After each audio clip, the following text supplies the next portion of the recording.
Pemirsa, belasan anak dilarikan ke rumah sakit usai mengalami keracunan jajanan keliling di Mandailing Natal, Sumatera Utara. Dalam satu hari kejadian keracunan akibat jajanan sate keliling terjadi di 2 desa di Mandailing Natal.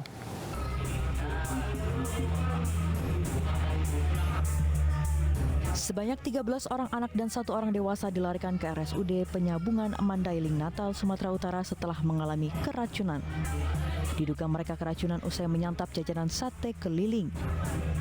Seluruh korban keracunan mengalami mual, muntah, serta diare setelah 3 jam menyantap sate yang dijajakan seorang pedagang keliling di Desa Runding, Kecamatan Penyambungan Barat, Mandailing Natal, Sumatera Utara. Orang tua korban mengaku anak yang menyantap sate pada Jumat sore, namun pada malam hari sang anak mengalami diare dan muntah-muntah terus-menerus hingga dilarikan ke rumah sakit. Gara-gara makanan dong ya? Iya. Jadi gejalanya tadi seperti apa? Mual, muntah gitu? Kalau di jalan enggak, di rumah hanya yang muntah-muntah kan.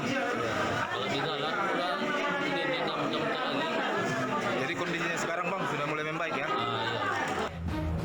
Polisi yang mendapat informasi terkait kejadian tersebut mengamankan pedagang sate dan membawa sampel sate untuk diuji di laboratorium guna memastikan penyebab keracunan massal ini. Kita mendapat informasi dari masyarakat bahwa ada warga masyarakat kita di Sarunding diduga keracunan akibat makan sate keliling.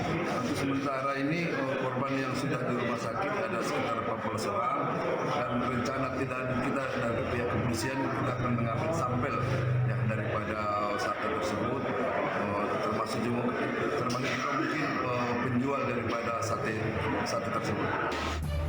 Dalam waktu hampir bersamaan, kasus keracunan massal akibat jajanan sate keliling terjadi di 2 desa. Sebelumnya sebanyak 21 warga desa Tandikek, Kecamatan Ranto Baek juga mengalami keracunan karena sate keliling.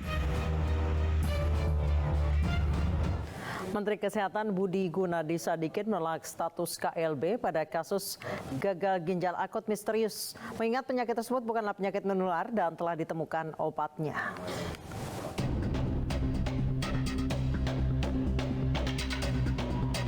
Menteri Kesehatan Budi Gunadi Sadikin menilai penetapan kasus gagal ginjal akut pada anak menjadi kejadian luar biasa atau KLB belum tepat.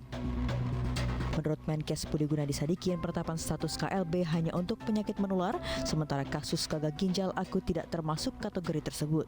Selain itu, Kementerian Kesehatan juga telah menemukan obat yang bisa menyembuhkan dan telah diberikan ke beberapa anak penderita gagal ginjal akut. Ini bukan penyakit menular. Yang penting saya mau sampaikan gini, obatnya sudah ditemukan ya, dan obatnya sudah dites. Dari 10 orang anak yang kena di RSCM, 7 itu totally sembuh. Dan sekarang kita udah dapat bantuan dari Singapura, terima kasih 30 dari Singapura. Dari Australia kita dapat 16 for free. Dan sekarang kita working dengan Jepang. Ya, mudah-mudahan kita bisa dapat antara 100 sampai 200 dalam bentuk pikiran. Menteri Kesehatan menyebut saat ini jumlah kasus gagal ginjal akut pada anak sudah mulai menurun. Penurunan kasus seiring dengan dihentikannya peredaran obat sirup dari pasaran. Kasus gagal ginjal akut pada anak terus bertambah. Hal tersebut mengindikasikan ada persoalan dalam kasus gagal ginjal akut pada anak akhir-akhir ini. Perlunya investigasi terbuka dan transparan. Untuk membahasnya telah bergabung bersama kami Wakil Ketua Komisi 9 DPR RI Kurniasih Mufidayati dan Kepala Biro Komunikasi dan Pelayanan Publik Kementerian Kesehatan Siti Nadia Tarmizi. Selamat petang Ibu-Ibu. Selamat malam. Ya, selamat malam. Saya ke Bu Nadia, Mbak. Saya ke Ibu Nadia terlebih dahulu. Bu Nadia, kasus gagal ginjal akut pada anak ini terus bertambah. Sudah lebih dari 150 anak menjadi korban jiwa. Ini sampai bisa seperti ini, sampai jumlah korbannya masif, mengapa Ibu? Ya, kalau kita lihat sejak kita mengeluarkan surat kewaspadaan ya di bulan September, memang lebih aktif pencatatan dan pelaporan dari teman-teman khususnya di rumah sakit. Jadi kalaupun kemarin di hari Kamis itu tercatat ada 269, kemudian kita mencatat kemarin ada sekitar 306 kasus, tapi sebagian besar kasus ini adalah kasus-kasus yang ditemukan bahkan dari ataupun yang dilaporkan itu dari Januari sampai dengan September kemarin.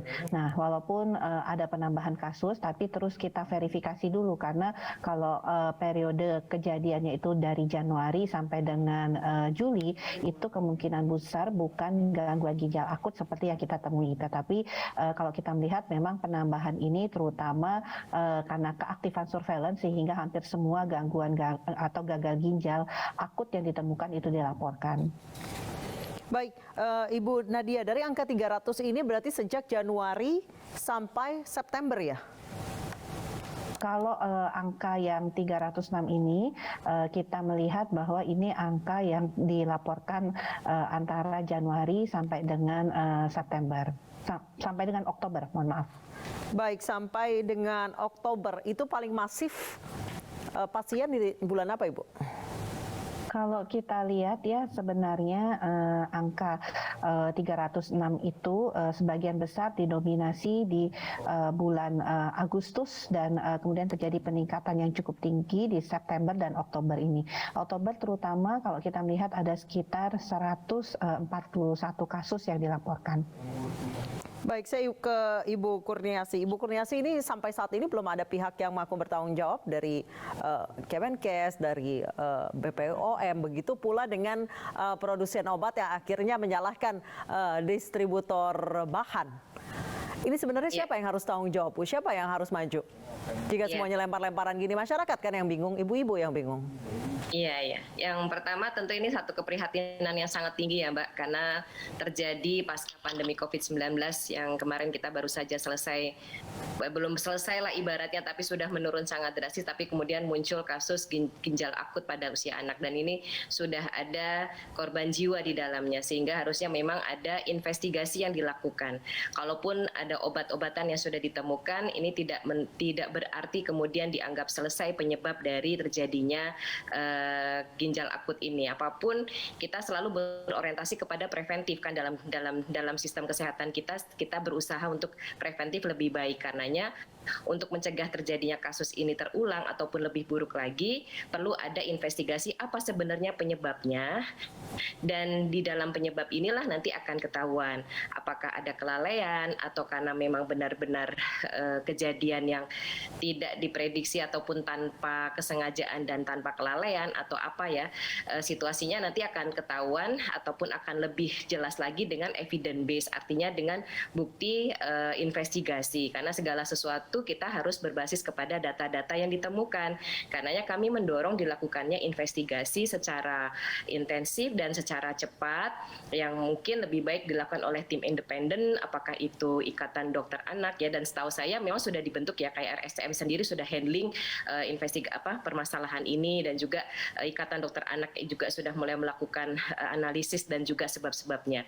Jadi sangat penting untuk mengetahui sebab dari terjadinya kasus gagal ginjal akut pada anak ini, supaya kita bisa preventif di masa yang akan datang tidak terulang lagi atau tidak terjadi lebih buruk lagi. Baik, saya kembali ke Ibu Nadia. Ibu Nadia, sirup obat penurun panas ataupun paracetamol itu sudah ada sejak lama. Zaman saya tahun 80-an pun ketika itu saya sudah minum sirup obat paracetamol. Namun kenapa baru sekarang Ibu anak-anak ini kemudian menderita gagal ginjal akut hingga berpotensi meninggal dunia? Ya, jadi mungkin yang bermasalah dalam hal ini bukan paracetamolnya ya Mbak Adisa ya, tapi sebenarnya kita ketahui yang kemungkinan kita duga berdasarkan informasi yang ada ini adalah bahan pelarutnya, yang ada dua kemungkinannya, apakah memang menggunakan bahan pelarut yang tadi dietil glikol maupun etilen glikol yang memang kedua ini tidak boleh digunakan sebagai pelarut, atau memang zat cemaran walaupun tidak menggunakan diethylene glycol atau ethylene glycol pada proses senyawa kimiai pada waktu digunakan sebagai pelarut, mereka bisa muncul sebagai suatu cemaran ya dari penggunaan sorbitol atau propilen ethylene glycol dan gliserin. Tetapi mereka masih diizinkan pada batas ambang tertentu. Tapi kalau kemudian batas ambangnya melebihi standar, ini yang tentunya tidak diizinkan. Nah, ini yang sedang kita teliti bersama Badan POM juga. Permasalahannya di mana? Yang kita juga meminta untuk industri farmasi bekerja sama dengan kita untuk melihat kembali apakah ada perubahan bahan baku untuk pelarut ataupun stabilizer daripada sirup atau obat cairan tersebut. Baik, berarti sejauh ini investigasi seperti yang tadi Ibu Kurniasih katakan itu sudah harus segera dilakukan ya, sudah harus dilakukan ya Bu ya, dan harus ada tersangka ya berarti ya?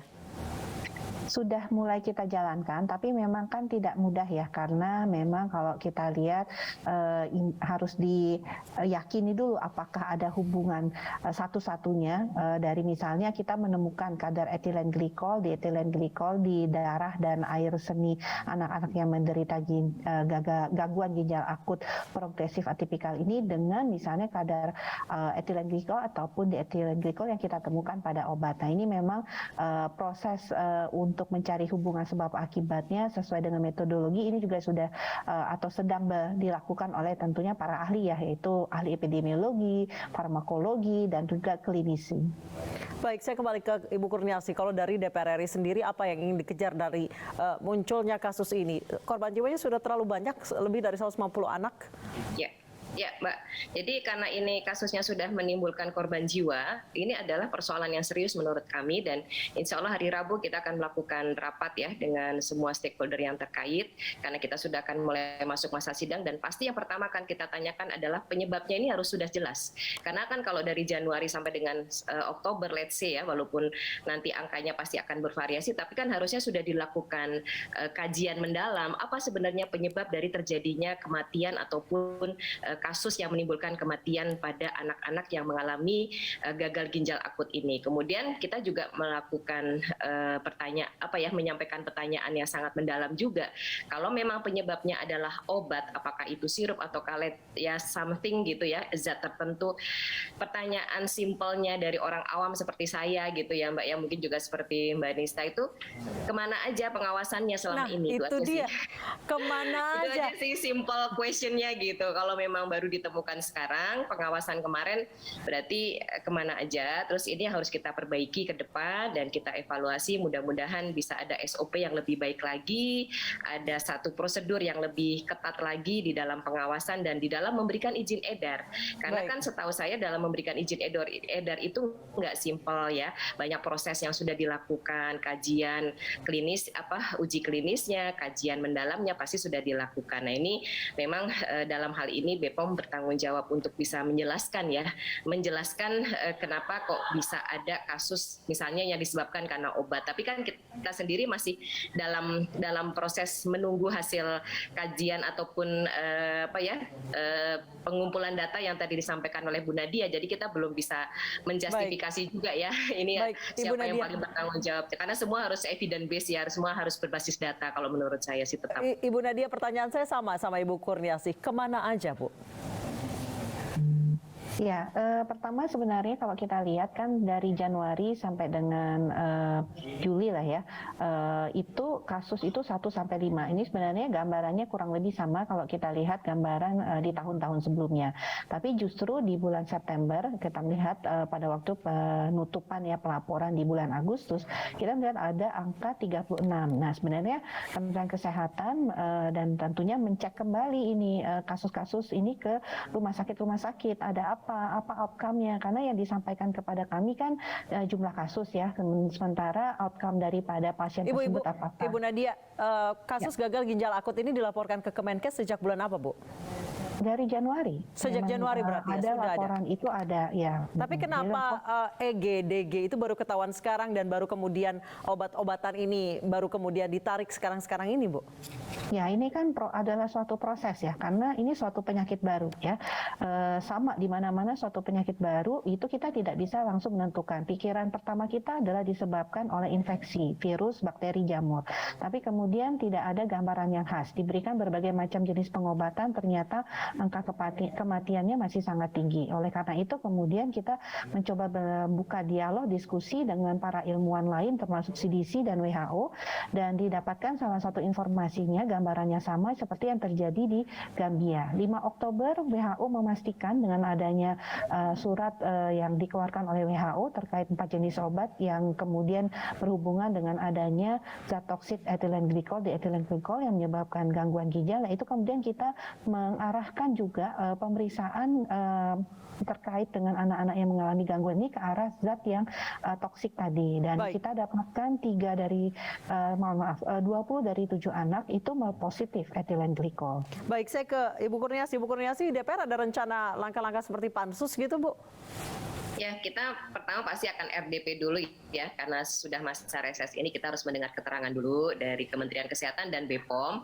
Artinya dalam hal ini tidak hanya Kemenkes ya yang harus kita pahami ya, karena kalau izin edar obat dan pengawasan obat itu tidak di Kemenkes tapi di BPOM. Jadi kami juga akan mengundang BPOM tentu saja. Kalau Kemenkes lebih pada sistem kesehatan masyarakatnya, tetapi kalau bicara tentang obat, kemudian pengawasan terhadap zat-zat yang terkandung di dalam obat tersebut, pasti ini akan terkait dengan BPOM. Jadi kami akan melakukan RDP dengan sejumlah stakeholder, pasti utamanya adalah Kementerian Kesehatan, BPOM, dan kemungkinan IDAI, dan juga mungkin Satgas yang sudah dibentuk untuk bisa memberikan penjelasan secara transparan dan penuh tanggung jawab terhadap kasus yang sudah terjadi ini, dan ini harus benar-benar bisa dipertanggungjawabkan, karena tidak hanya sekedar sudah ketemu obatnya ya Mbak kalau menurut saya, tapi kita harus melihat penyebabnya supaya terjadi preventif di kemudian hari. Baik, terima kasih Bu Kurniasi, Komisi 9 DPR RI, dan Ibu Nadia dari Kementerian Kesehatan. Terima kasih telah bergabung bersama kami di Newsroom Weekend. Selamat petang Ibu-Ibu.